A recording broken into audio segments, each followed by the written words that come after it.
from Ontario who aren't bothered by cold weather, fortunately, and so I'm delighted to be able to showcase this extraordinary venue, which we'll talk about momentarily. But for Premier Ford to come here, I'm very grateful that you and your team have made the journey here to do something that I think is landmark. It's extraordinary and very exciting as someone who's from this community and knows that we're going to find a way to continue to work together in partnership the way we always have and always will do. I want to acknowledge Nicole Butcher, the President and CEO of Ontario Power Generation. Thank you for lending your expertise to the cause. Minister Lecce, the Legislative Assembly from Ontario. Justin Driscoll, our CEO and President of New York Power Authority, Justin, and John Comel, the Chairman of the New York Power Authority. All my partners in government. I see our incoming mayor is here. I think anybody else, and Crystal here, Crystal Peoples-Stokes, our Sean Ryan and Crystal Peoples-Stokes, and many assembly members and elected officials who have joined us here today. It is great to be here to discuss our energy future. And it's especially fitting we're here at the Buffalo AKG Museum of Art. And why I wanted to come here, of any place in the state I could do this, is that I'm reminded that not this building, but the building that you'll see, the older looking building, is from the 1901 era.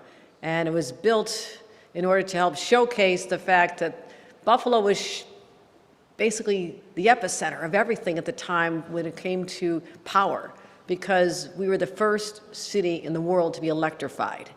And so we had electric lights. People were fascinated by this. What do you mean electric lights? How can that be? And people came from all over to see this in the entire exhibition. So it was certainly a high point, but a reminder that we can continue energy innovation and how to do power innovation as we venture into this next century again.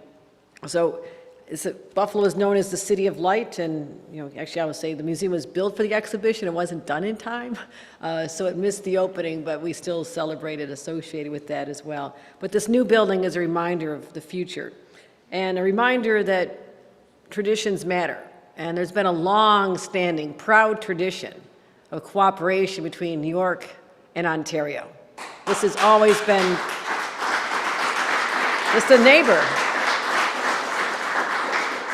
We've done so much together, and I will just digress and say I'm a boater on Lake Erie. It's one of the most beautiful places in the world, and we stop at many of the ports of call in Canada, Ontario, and just feel that warm embrace of a shared bond that our region brings to all of us. It's not just sports.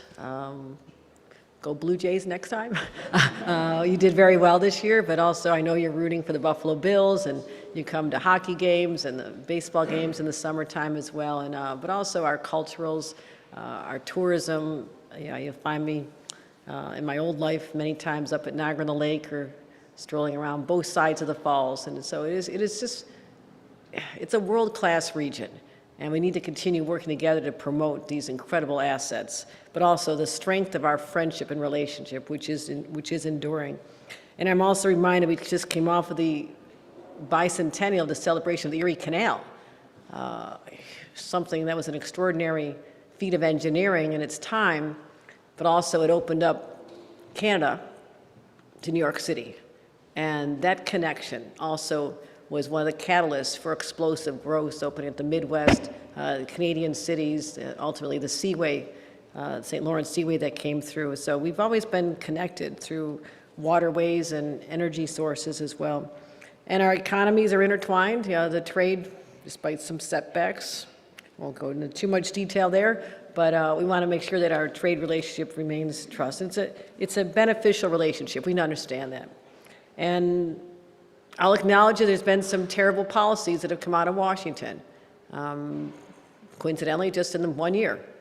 And they've been hard to accept as someone who doesn't understand why there's a hostility toward Canada overall, but certainly it shakes us to our core as well, as people who value our friends in Ontario and Quebec particularly as they border our great state. So I don't want those policies to jeopardize the goodwill, the friendship, and we just want to make sure that that we continue doing things that show that collaboration. And as these threats out of Washington come, we're going to stand firm and let people know who our friends are, who we also care about very deeply. So our partnership between New York and Ontario is rock solid, and as long as I'm governor, it's going to stay that way. And so we sat down together. It's about relationships. Premier Ford and I sat down together. There was a meeting of Northeast governors and the Canadian premiers that all border this region. We got together in Boston to talk about the threats out of Washington, how destabilizing that is for trade and our relationships overall, but how we can individually step up and ignore that process, those threats, that hostility, and show we truly are friends, truly friends. And so we talked about economic opportunities. We also had a great conversation about power. And the Premier spoke with great pride about what is occurring at the Darlington area. We are focusing on small modular reactors, and I was very impressed. And so I wanted to learn more. And I was intrigued with your forward-thinking approach to delivering clean energy for the next generation. And so we focused on how we can stay true to our environmental commitments, which I truly believe in, but also our commitment to ratepayers to keep utility costs affordable, which is not just a buzzword, it is the reality. We as leaders have to focus on reliability, sustainability, and affordability all at the same time. So we found a way together, and that is through nuclear energy. And Ontario is already home to, 17 of 18 nuclear plants operating in Canada, so ahead of your time, and Ontario Power Generation is leading the way in deploying North America's first small modular reactors, which I've been very intrigued with. And the Darlington project, which you'll talk about, is going to be generating 1.2 gigawatts of power. And our conversation also led me to the understanding that Ontario OPG is collaborating with the Tennessee Valley Authority as well. When you said that, I said, well, wait a minute, why are you cooperating with them? I'm right here. So that was another light bulb that went off in my head, like why aren't we also taking advantage of your forward-thinking approach when it comes to power? So today, to cement these conversations just from a few months ago, to add some substance to them, OPG signed a memorandum of understanding with NYPA to work together to share information on the best ways to bring advanced nuclear power to the state of New York. And they'll use their expertise and know-how and be a great resource in our next chapter in our nuclear story. And the timing is perfect because it was last summer I charged NYPA, our executive director and our chairman and others, to find a way to bring advanced nuclear power to upstate New York. And this will be the first plant in New York State in over a generation. And I wanted to do this because it's about reliability, affordability, but it's also the thousands of jobs that are created in the process. And I was excited about that prospect as well. And 1 gigawatt of nuclear power can power roughly 1 million homes without adding any carbon to the atmosphere. That's really significant. And it's around the clock. It's every day of the year. It's completely insulated from the threats of rising oil and gas prices. So I believe it can power the industries of tomorrow as we're leaning into, especially here in upstate New York. Micron, $100 billion investment to make semiconductor chips, the largest private sector investment in American history, is going on just down the road in Syracuse. Right up the road in Buffalo, University of Buffalo, we have $500 million being invested in Empire AI, artificial intelligence for public good.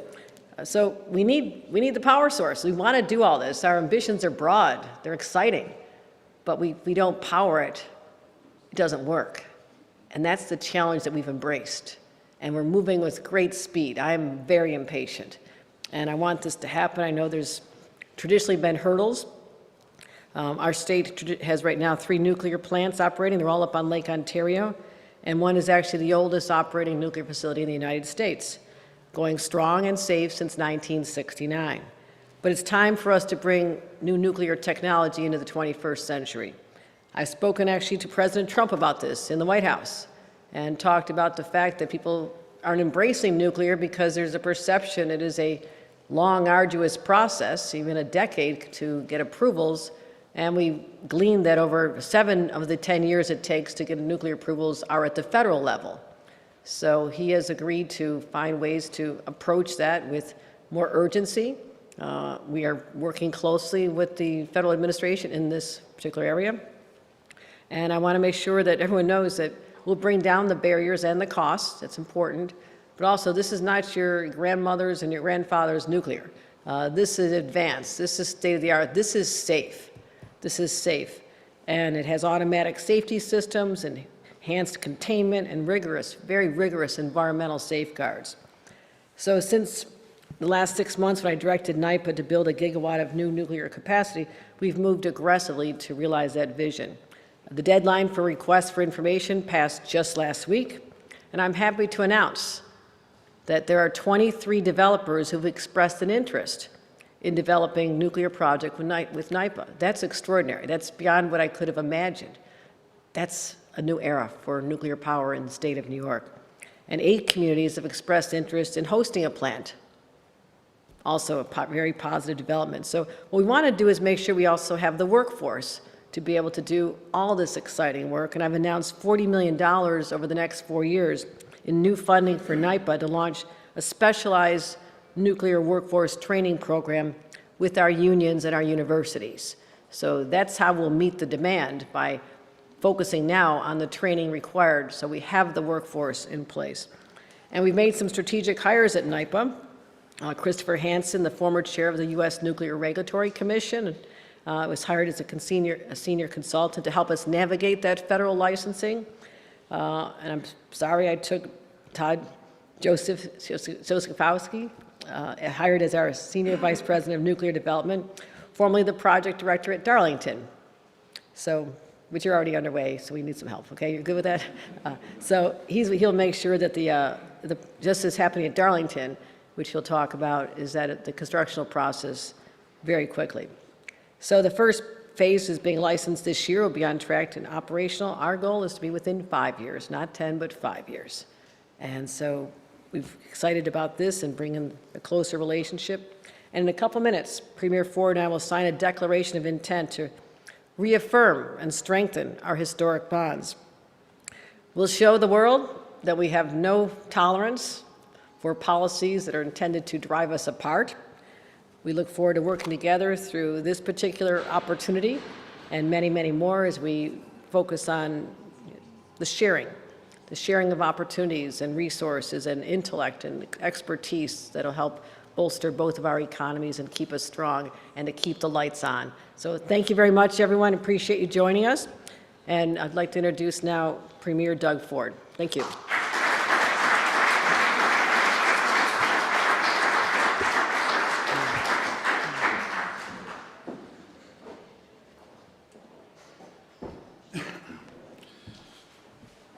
Well, first of all, good morning, everyone, and it's a real pleasure to be here. But before I begin, we had a little bit of a tragedy up in just an hour from here, up in Welland. One of our police officers got shot in the chest, and they're in the hospital. The officer, she's a wonderful person. She's going to survive. And I just want to say our prayers and thoughts are with the family. Our prayers and thoughts are with all the police on both sides of the border, and that we'll always have their backs. And may God bless her, and I pray everything's going to work out. I'm very, very confident it will. I want to thank Governor Hochul. Thank you very much. We had the first day we met, we hit it off, just boom. It was great neighbors, great friends, and I'm so happy you invited us to Buffalo. I understand this is the hometown gal. You're here, you grew up here, and have a lot of deep roots in Buffalo. And I can't tell you how many times I've been in Buffalo, probably hundreds of times. And we just look forward to a great relationship. I want to thank my Minister of Energy, Stephen Lecce. Thank you for coming. Also, Minister of Mines as well. Majority Leader Stokes, thank you. Boy, look, you've been around a long time. People love you here. So that is great.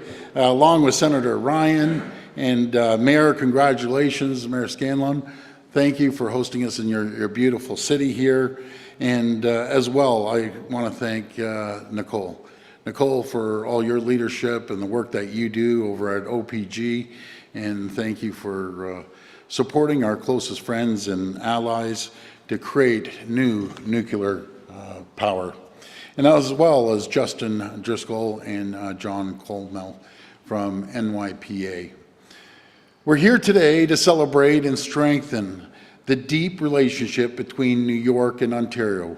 It goes back a couple hundred years, if you think of it. It's absolutely incredible. New York is Ontario's third largest exporter partner, and Ontario is New York's, I like saying, #1 customer. And in Canada, it's vice versa. The U.S. is our #1 customer. And we're their #1 customer. We buy more goods than any other jurisdiction in the world. Our shared history is one of friends, family, and great sports rivalry. But since we don't have an NFL team, you have a few million people on the other side of the border cheering the Bills. I love when it snows and everyone grabs their shovels. Everyone sits back. So go Bills! You gotta take it this year, and I'll be cheering them along. And also the Great Lakes economy, which is absolutely massive along the Great Lakes, and we share approximately about 400 miles of border, just Ontario, not to mention Quebec as well, and just the benefits for both countries. New York and Ontario have an abundant amount of natural resources that we can share. We have the largest deposit of critical minerals or rare earth minerals, and Minister Lecce is in charge of that. And who do we want to give them to? Is our closest friends and allies, to make sure those critical minerals are powering your manufacturing, your data centers, your any technology, microchips. Everything has critical minerals in it, and we want to ship them down here. As well as all the skilled workers and manufacturing might that the world needs. Now, I was telling the governor, I looked up both our GDPs, and between Ontario and New York, we would be the 7th largest jurisdiction anywhere in the entire world.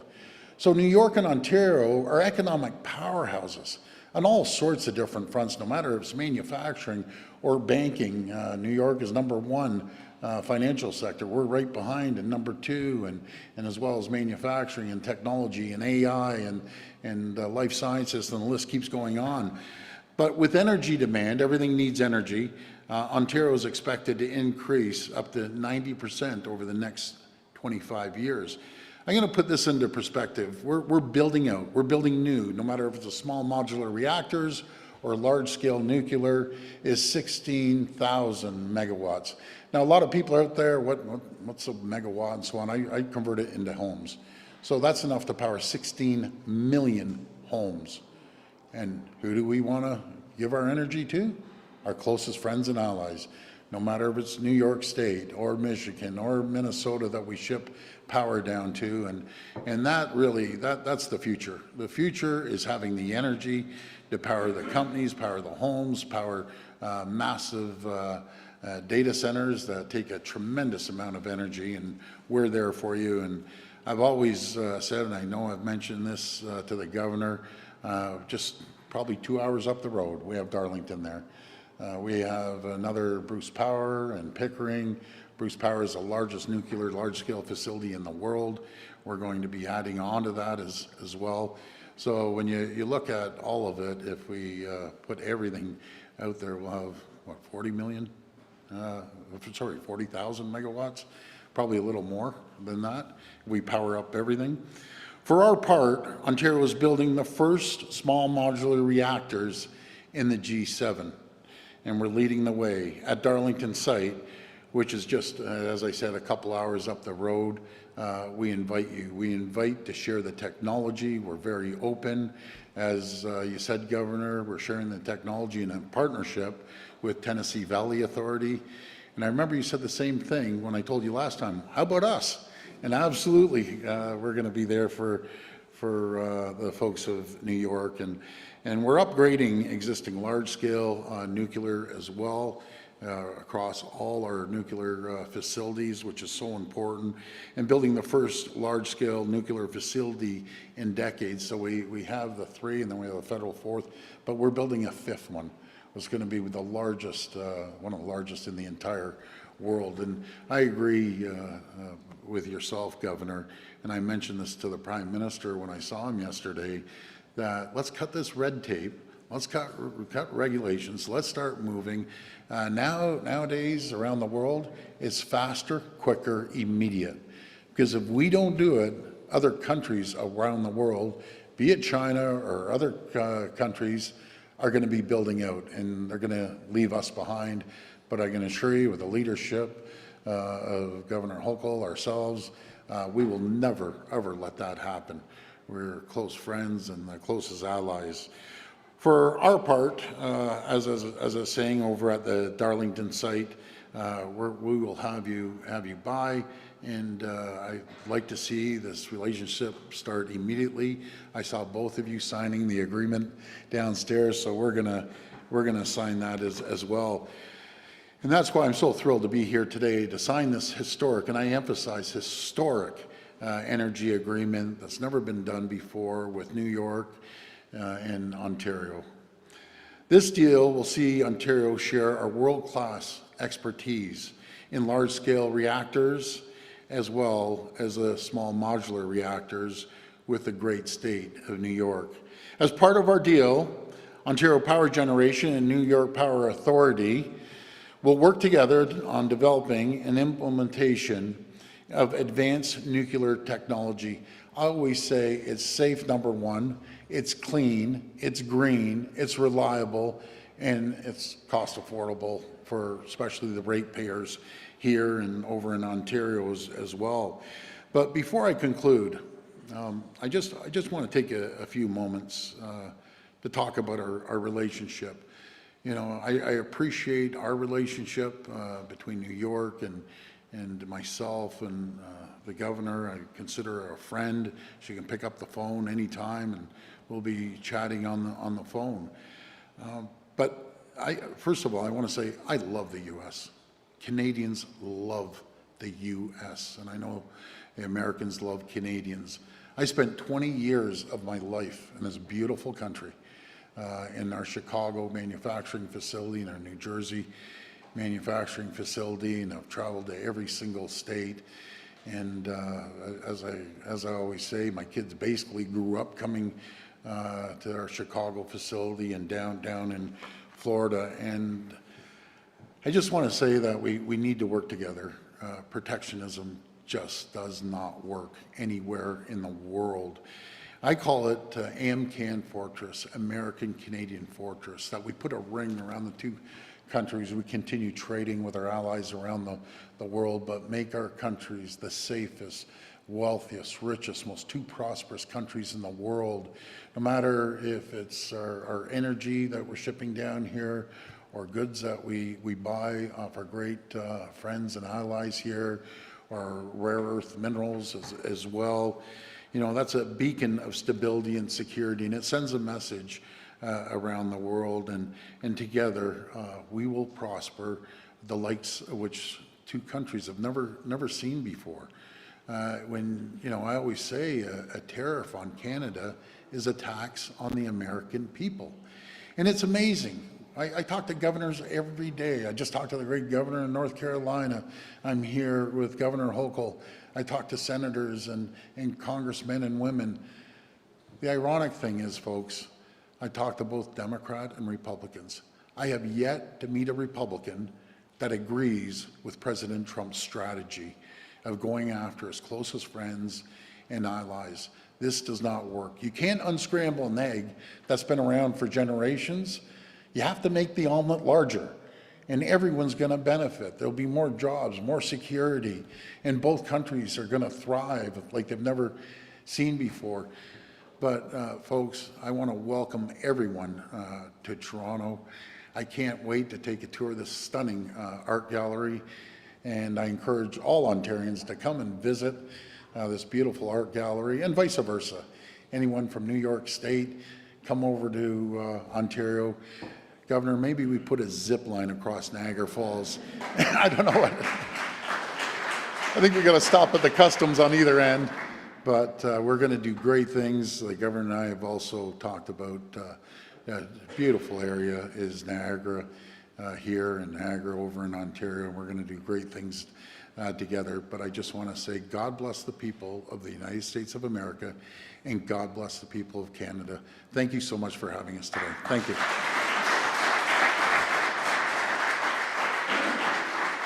Please remain seated as the Governor and Premier sign the Declaration of Intent. Will Nicole Butcher, Minister Stephen Lecce, Justin Driscoll, John Comel, please join the Governor and Premier on stage.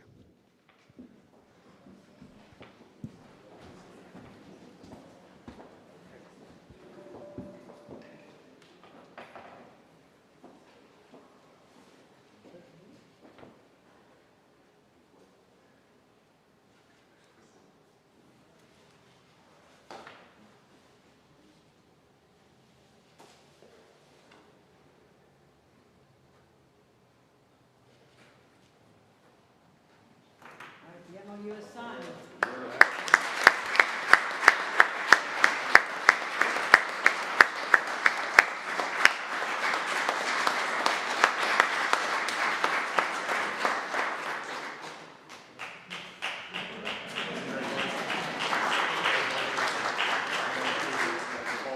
That concludes today's binational event. Thank you for coming.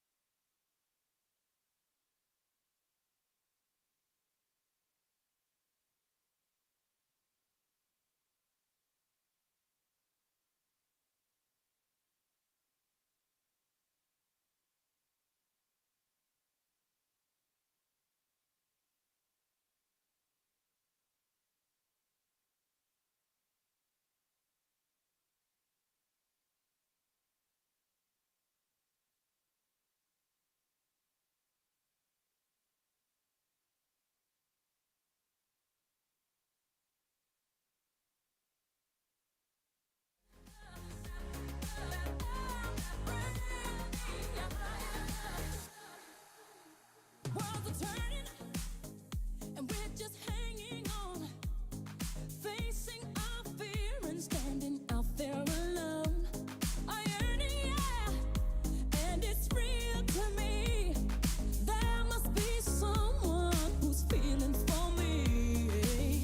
Things look so bad everywhere in this whole world. What is fair? We walk the line and try to see, falling behind, and what could be. Oh, bring me a higher love, my Lord, bring